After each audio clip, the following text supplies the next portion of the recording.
Hello Internet. Look, I'm not going to pretend things haven't changed. Lots of things have changed. I think this is our third revival since I've started the BuffNet.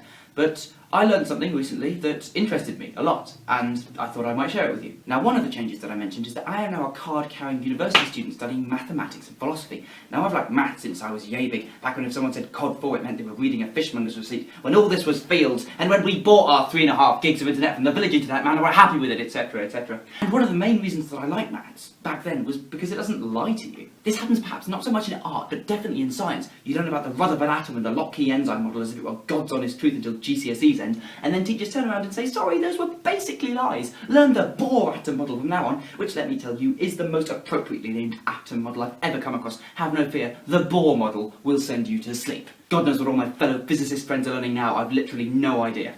Probably some bullshit notion about everything basically being strings. Another reason why I liked maths was because its truths were permanent. This definitely happens in art and also, I admit, in philosophy. There's no universally accepted system of proof for any assertion and no end point to discussions. Just arguments at war with arguments about who the first modern prime minister was or what properly constitutes a cubist potato print. Yes, good old maths. Permanent, self-sustaining truths, which means a child of 5 can be given its foundations and make sense of them. It's entirely self-provable and nothing can ever falsify it. Have I built it up enough yet?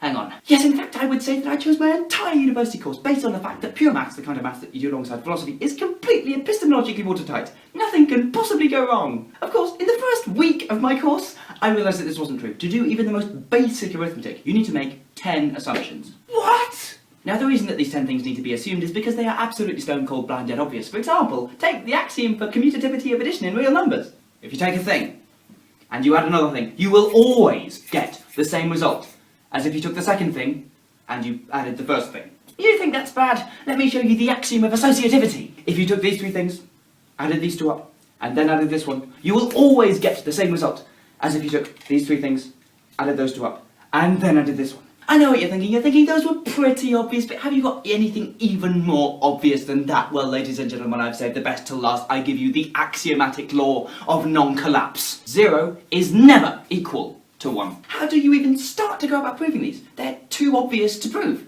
But very interestingly, that means that they're not logically entailed. Nothing I've said so far forces these things logically to be true. They just are. And we know that they are. Because they're obvious! Proofs usually have the structure, if this, then that. If you have a right angled triangle, then the 2 short sides both squared equal the square of the big side. If you have a quadratic equation, then you can solve for x using some horrible looking function. If you have 2 subspaces of the vector space V, then you can construct another subspace of the same space U intersect W. Actually, I believe that was theorem 4.1 of my linear algebra course. You get the picture. The structure is always the same, but you've got to have something at the start before you can prove anything with it. If you can't say anything without proving it first, then you've got nowhere to start when you're proving things. Your toolbox at the start is empty. So you need a foundation, or a crystallization point, or an initial leg up. You've got to assume some things, and you call them axioms, and this may or may not completely undermine the logical structure of mathematics. There was a German called Gottlob Frege who didn't seem to think it did, and after I study his work properly in the summer term of my mathematics and philosophy course, I'll make sure to tell you what I think. Feel free to disagree. The philosophy of mathematics is philosophy after all. You're meant to disagree with it. That's what it's for. Internet, you know the rest. To do even the most basic arithmetic, you need to make 10 assumptions. Don't know what to do there. You need to make some kind of groaning noise.